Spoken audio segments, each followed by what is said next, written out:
Is 2020 the year the real estate bubble in Canada finally pops? Are house prices due for a market crash? Or we're going to see a surge in pricing across the country? We're going to break it all down in my 2020 Canadian real estate predictions video.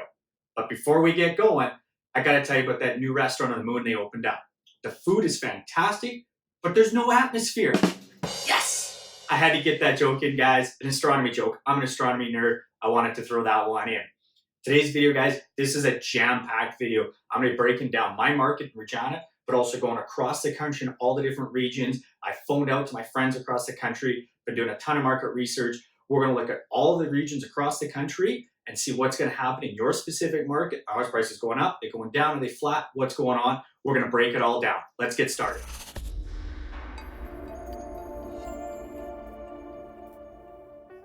Hey, if bad dad jokes from the bald guy with no kids, if that's your thing, that makes you laugh, hit that subscribe button right now. I've got them in every single video.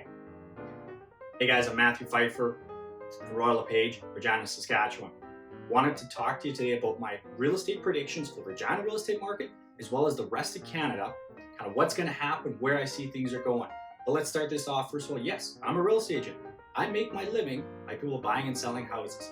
So that should make this video pretty easy, right? You know where this is going. I'm just going to tell you the real estate market is fantastic. Everything's doing well. You should buy or sell your house right away, right? Nope. Not how this is going to work. I'm going to give you as much information as I can so that you can make the best decision for you in your specific situation.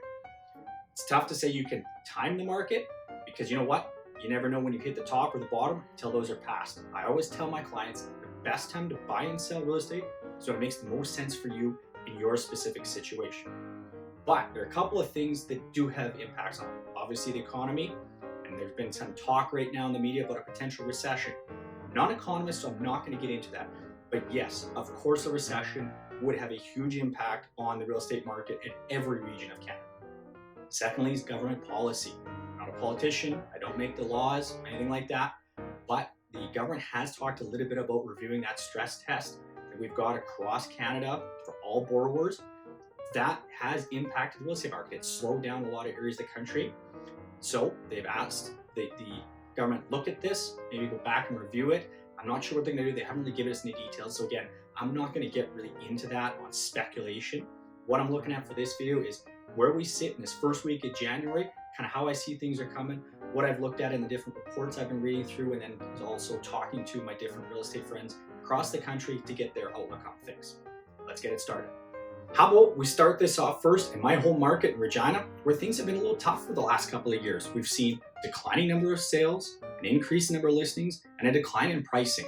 We've had a softening in the economic factors across the province of Saskatchewan, as well as in Regina.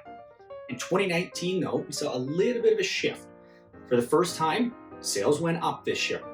Listings also decreased this year. Right now, we saw in the city of Regina, we were down about 10% listings and up almost 5% in number of sales. And then, of course, prices, well, those were still down a little bit, down about 4.5%. But when you've had listings that decreased and sales have been increasing, and we've also had a huge reduction in the number of new properties because new construction has dramatically slowed down. So there's less inventory. It's been pushing more and more buyers to the resale market. I think that's starting to shift things in a positive direction for the city of Regina. Now, I'm not saying things are going to go crazy and we're going to see huge price increases here. I think it's going to be a much smaller, more of a flat year, much like 2019 was. I think we'll continue to see less listings on the market, more sales, average days on market's going to go down. But I do think we might see a little bump in prices, maybe 1 or 2%. Nothing crazy, guys. It's still going to be a price-sensitive, buyer-focused market with a slight shift going towards a more balanced market. A couple of factors to consider again. If that stress test does get reviewed and some changes are made, that could have a huge impact. We also have a provincial election coming up. Elections always have an impact on the real estate market. So there's a couple of things inside the city of Regina that are going on, but I'm pretty optimistic going into 2020. I think we're going to have a pretty decent year. It's going to be that continuation recovery that started in 2019 where everything kind of flattened off at the bottom. And you saw in the back half of the year, things starting to pick up a little bit. I think that's going to continue on through 2020. Going through the rest of the province, Saskatoon saw much of the same thing in Regina, but they did see a little bit of an increase in prices. I think they're about 1.5%. They saw prices go up. Saskatoon tends to be the leader in Saskatchewan. When prices go up or down there, the rest of the province tends to follow it. Specifically, Regina is usually trailing that by about a half a year. When you look though through the other major centers, Prince Albert and Estevan are probably your two biggest markets outside of Regina and Saskatoon. Those are facing some significant economic impacts, especially in Estevan, a real slowdown there, and obviously in the oil market and the oil economy there. Those prices aren't going to be changing anytime soon until we have a change in the economic situation, until oil prices start to come up. Much in Prince Albert as well, they've had a slowdown in their economy. Those two markets have definitely taken the brunt of the slowdown of the Saskatchewan economy, and I think that's going to continue until we have an economic change in that, until you have more economic factors and more people moving into the province. Right now, we don't have a ton of province-to-province migration moving into Saskatchewan. We do have pretty good international immigration coming in that is helping drive the real estate market. And actually, that's a theme that you're going to see across this video, is international immigration is driving real estate markets across the country. So wrap up for Saskatchewan, I think you're going to see a slow recovery in the real estate market. Overall, small price increases, an increase in sales, a decreased number of listings. Before I continue on to the rest of the Prairie provinces, all the data I'm talking about is focused on the resale side of the real estate market. If you wanted to know more and more about the new construction, specifically the history of new construction, Data Light did a really cool video that showed the comparison in different provinces and the price of a new construction house, how it compared across the country from 1986 to 2019. I'm going to put a link to that video in the description. It's a really neat video to check out. They did a great graphic on everything and with a ton of statistical breakdown from Stats Canada. Definitely check that out. But going over to Manitoba, or Winnipeg obviously is going to drive that market there. They're looking like about a 3% increase in prices across the different spectrum. They've got a little bit of economic improvement there that's helping drive things, and a good number of immigration. So I think Manitoba, you guys are in for a little bit of a price increase.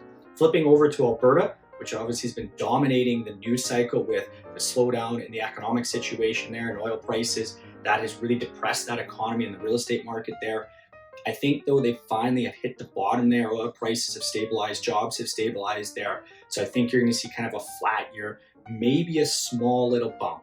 But when I phoned to friends of mine in Edmonton, Calgary, Medicine Hat, etc., all of them are kind of projecting a similar year to what they had in 2019, maybe a little bit of recovery. I think you're going to see Alberta mirror much of Saskatchewan, where it's going to be a slow climb out of things. But I don't think we're going to see declines anymore. I think we finally hit the bottom for Alberta on that. So that's some good news there. Okay, let's finish off Western Canada over in BC. Now we have to divide up the BC market because you've got Vancouver itself, Victoria to some extent, and then the rest of BC. They're very different markets. There's a huge amount of regional disparity between those markets.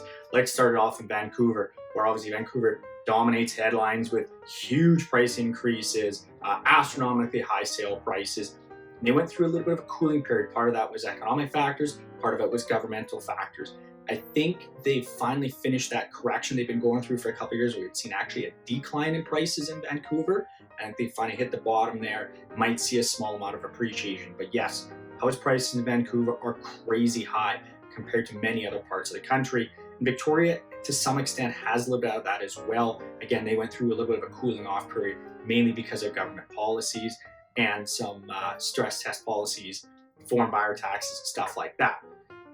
Rest of BC, much more commodity driven.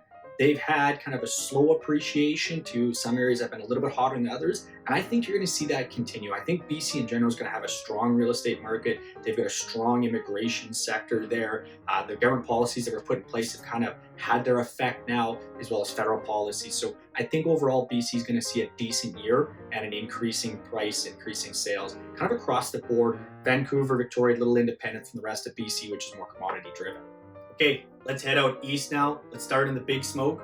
Toronto, the GTA, T-Dot, whatever you want to call it. Toronto, again, dominates headlines across the country, much like Vancouver does, has a huge impact on the national real estate market. In fact, when you look at Toronto, Vancouver, and to some extent Montreal, those three centers have such a big impact on the real estate market across the country. When you put them in the real estate stats, they skew things, and when you take them out, they skew things.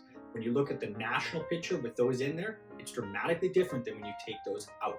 You've seen huge price increases across Toronto, much of that because they've got a huge crunch in their supply. They just simply haven't been able to keep up with demand. Construction's been going crazy there. Maybe a little bit slower than it has been in previous years, but I still think we're going to see big price increases, 5, 6, 7%, probably inside Toronto and that GTA area. And that has that spillover effect to the rest of the province. You've got a fairly robust economy going on there. Employment rates are fairly high. So I think you're going to see real estate prices and sales continue to be strong across Ontario. Like I said, I'm going to get into it later in the video. Toronto has a huge impact on the national real estate market. So if you live in that area, you're going to see much of the same price increases, lower supply, strong demand, and strong immigration that's going to drive the real estate market. I talked about that. Immigration across Canada is driving real estate throughout the country in every market. So Toronto increases probably throughout the rest of the year, all the way through 2020, and the rest of Ontario is going to follow suit. Continuing on out east, I'll start with Quebec and we'll finish off with the Maritimes. In Quebec, Montreal and Quebec City both have had strong years for a number of years now. I expect that to continue, probably 5%-ish price increases in those two respective markets. Now, they're luxury markets, so anything over $1.5 million, there is a little bit of oversaturation there. So you might see a softening in prices there, but your single family detached houses, those are continued to be strong there. Again, you've got good economic conditions there, low unemployment rates. I think Quebec's going to continue on with a fairly strong year for real estate.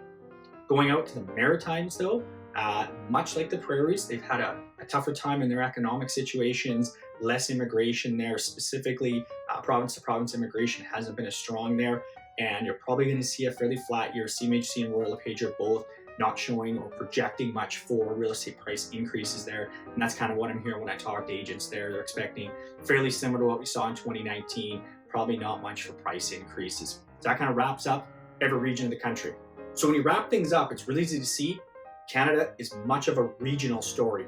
It's too easy to go and say, okay, in the media headline, the national market's going to do this. Media loves to do that. And as well as our government, they like to have that top-down kind of nationalistic approach to policy. It doesn't really work because of the regional differences in Canada. You look at Vancouver, Toronto, Quebec, area Montreal specifically in Quebec, those are all experiencing pretty significant gains in house prices, probably 5 or 6%, maybe even a little bit more in some cases. Whereas the Prairies and the Maritimes, those are much softer, and they might not even see price increases this year. In some cases, possibly declines. That changes things quite a bit.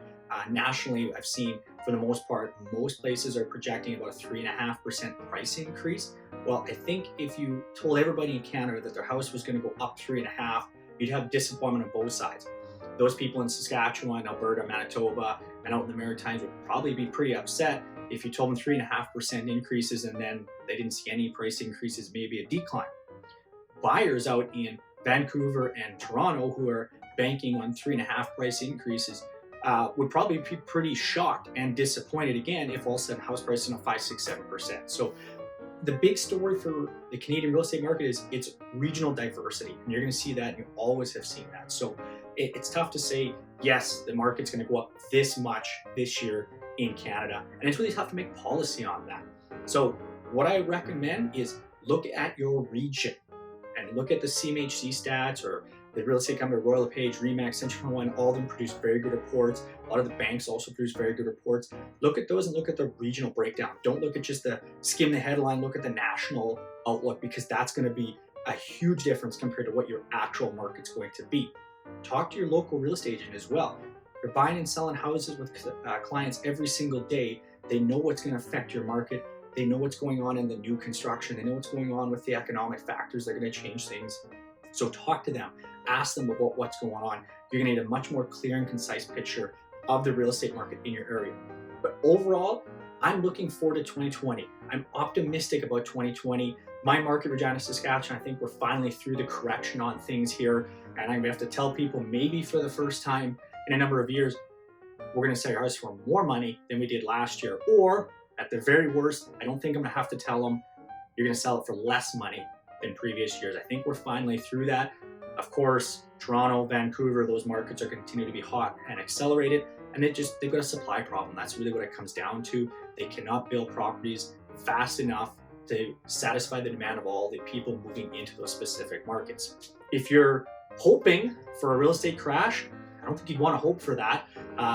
Yeah, I know it's tough to buy houses sometimes, but if you're looking for 20, 30, 40% price reductions in markets, the economic factors to get to that are pretty significant. My market in Regina, we've seen about a 15% decline in prices over the last couple of years, and that's mainly due to a significant slowdown in our economy, and that's been very tough on everybody. So I don't think you want to be hoping or projecting or expecting a real estate bubble to pop or markets to crash, because that means everything in the economy is going to slow down.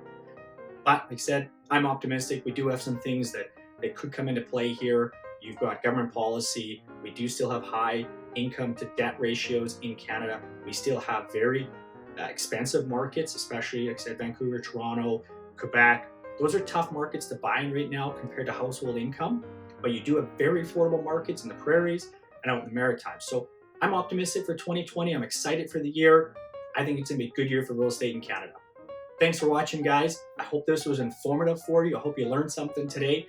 If you did, please like the video, share it to your friends, hit subscribe. I'll give you great dad jokes and real estate advice on every video.